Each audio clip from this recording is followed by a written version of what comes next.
Um, the higher dimensional data is really challenging because we know that in the extremely high dimension, the data are all equal distance from one another.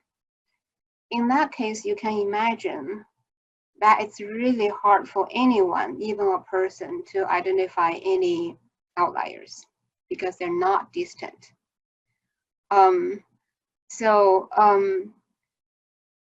Also in a very high dimensional space, even when you see certain data point is an outlier, then what's the evidence?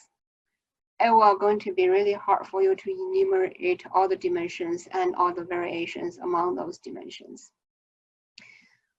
So this is the reason that in very high dimension, outlier detection are often conducted in subspaces.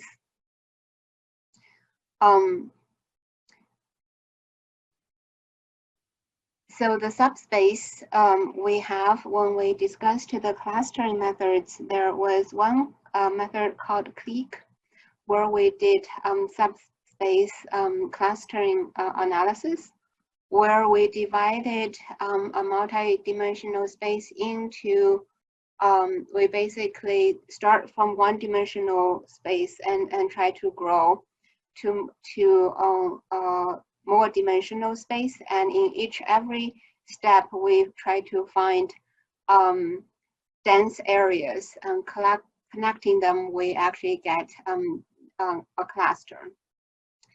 So that was also in responding to the challenging in high dimensional clustering. And now we're talking about high dimensional outlier detection.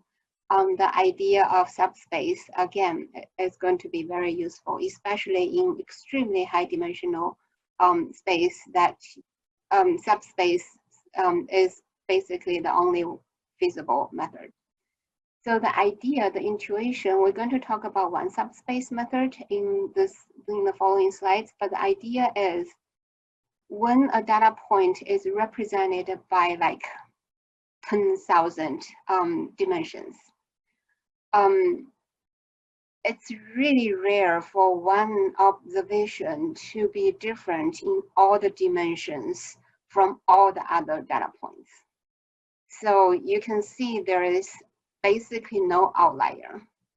And also when you have many dimensions, each dimension brings some noise, and those noise are additive.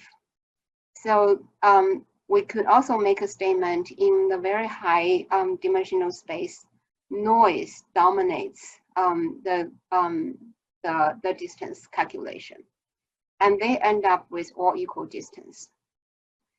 So the idea is that even though the data may not be an outlier, if you look at all the dimensions, they could be outlier within a subset of the dimensions. And those could also be of interest to different applications. So the idea is to look into subspaces in extremely high dimensional data. However, we know that with X dimensional data, we can have 2 to the power of X combination of sub dimensions. So number of subspaces increases exponentially. So therefore, we need very efficient algorithms to identify those subspaces that could hold interesting outliers. So lots of technique here. We're going to provide you intuition. But then the computation methods often need different approximation to make the algorithm work in a efficient manner. So we emphasized the importance of the subspace outlier detection, but we do actually want to cover other approach designed for data in higher dimensional space. They're not like extremely high, but they're high enough to present a challenge to other traditional methods that we studied earlier.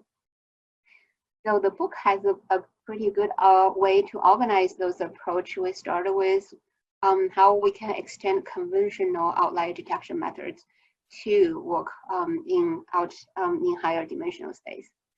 So method one, detect outliers in full space. So we include all the dimensionalities in our analysis. Here, we use distance-based methods, but we know distance is shaky in high dimensional space. So we're not going to use the absolute distance. We're going to use the rank of distance. So the idea is for each object O, find its k nearest neighbors.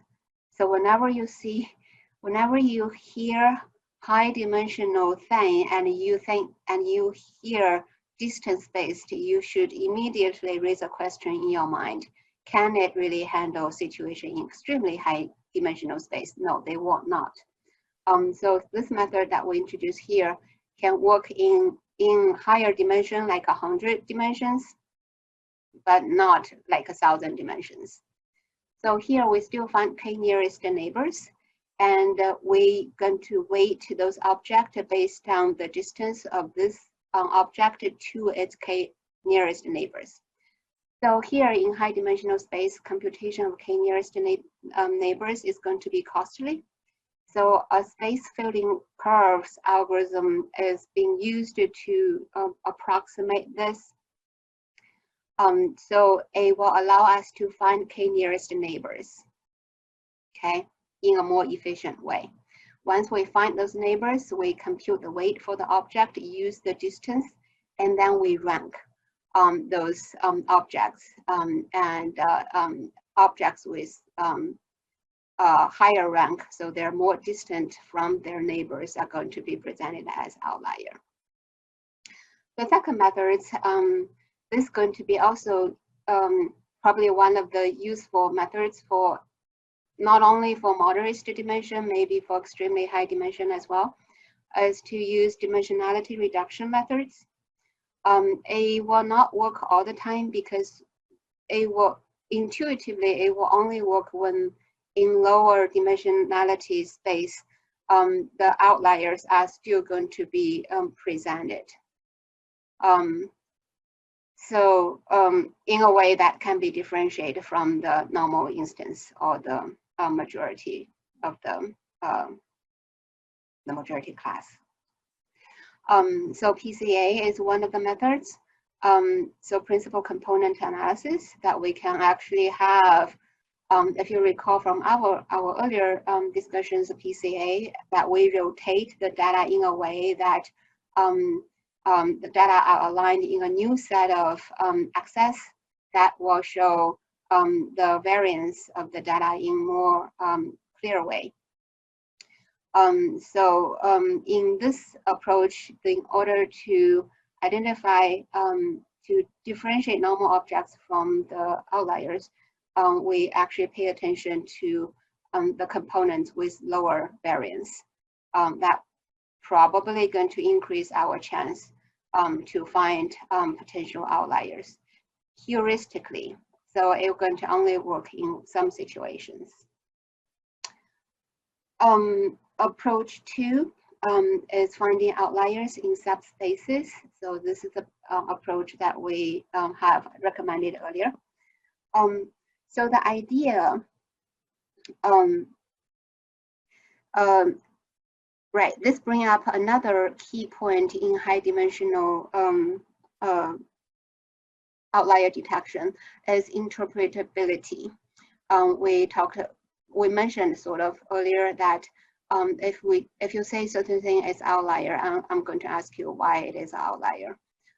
If you solve the problem in subspaces, then you will have a better chance to provide human readable explanation why certain object is an outlier. So the example that book has is if we find the outlier customers in combination of average transaction amount and the purchase frequency amount only within these two dimensions, we probably can find customers who has average transaction amount really large, so they make big purchases, but their purchase frequency is really less frequent than the average. Those might be the target customers you want to recruit for those luxury items. So the idea of doing subspace outlier detection is very similar to, it's similar, but the methods are different. Conceptually, it's similar. We will divide spaces into grid. So first of all, we have, let's see, X dimensions. And among those X dimensions, we're going to have 2 to the power of X combination of subspaces. Within each of the subspace, we start to apply this grid method.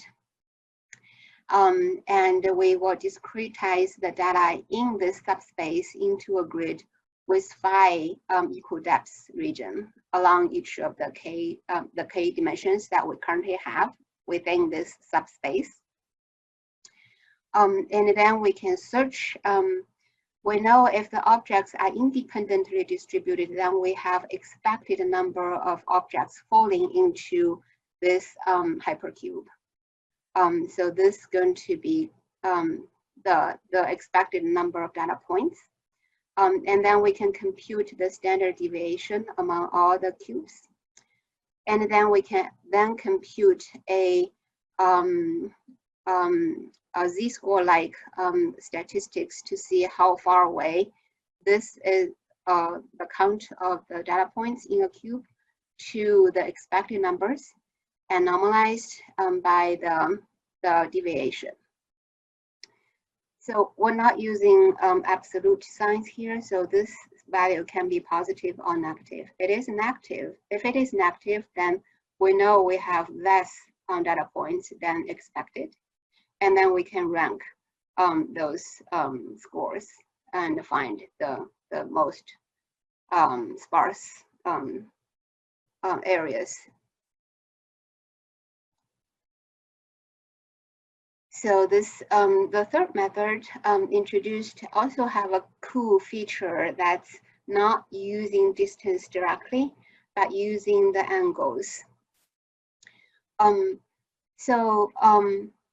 This again is a method proposed for high dimensional data, high dimensional outlier detection.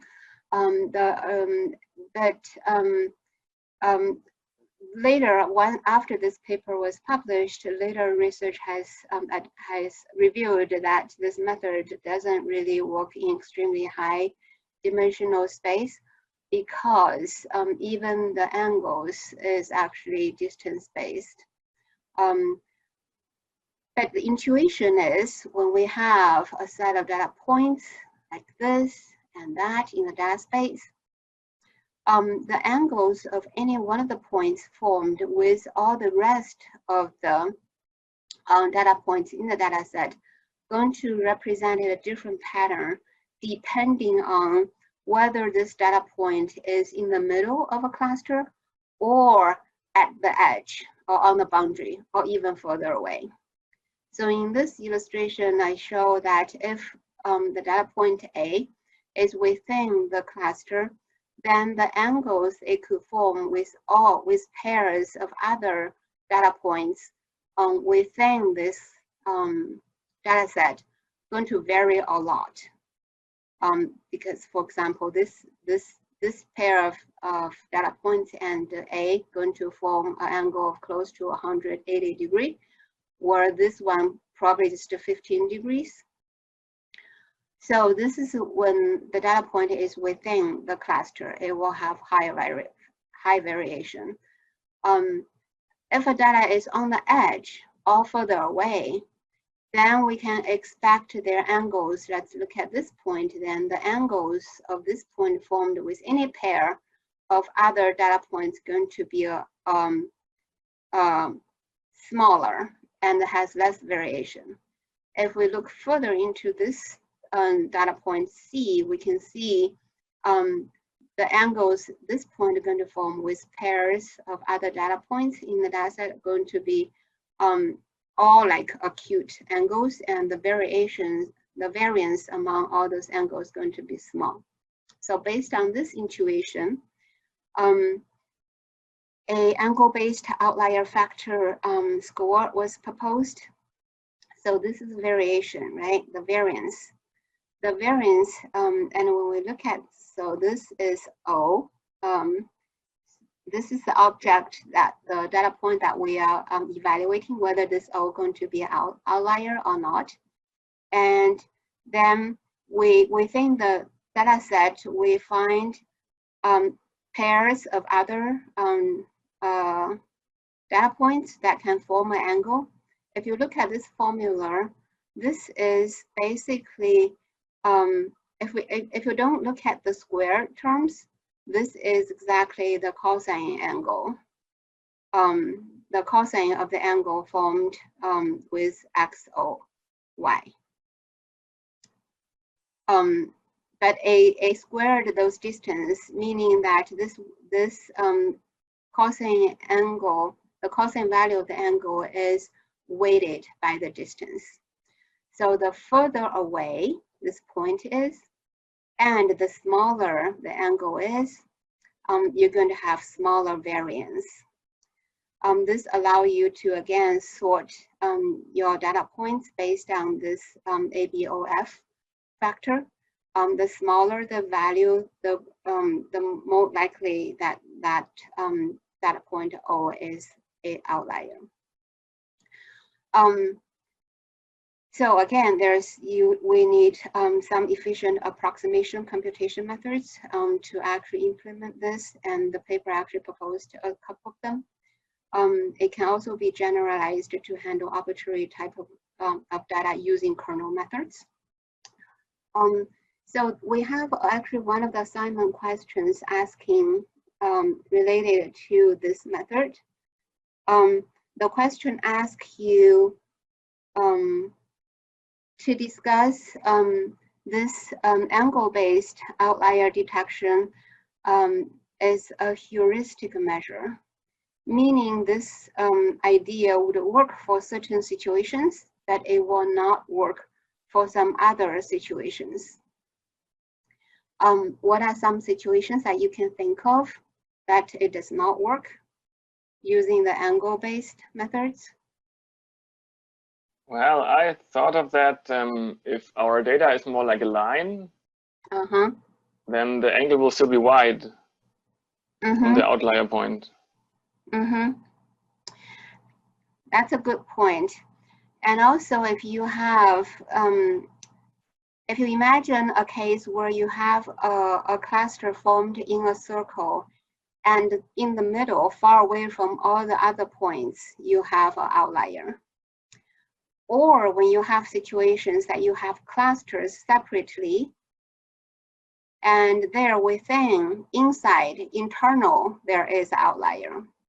So outlier does not always occur on the boundaries. So this is the situations that this method does not address. And then a question also asks you what can you think of to actually address this issue? I think that's it's just a aspiring question that asks you to think more. In a high dimensional space, you know, if we consider really high dimensional space, there is not an easy way to address this weakness. This is just a heuristic measure that only works for certain space situation. And this is also some of the papers would not list this method as a general high dimensional outlier detection method. It's just one. It solves a special case where your outlier is on the bound, is on the edge, or further away from one direction, looking further away from all your clusters in one direction, so you don't have actually a point in between clusters. Okay, that's all I have for the entire semester.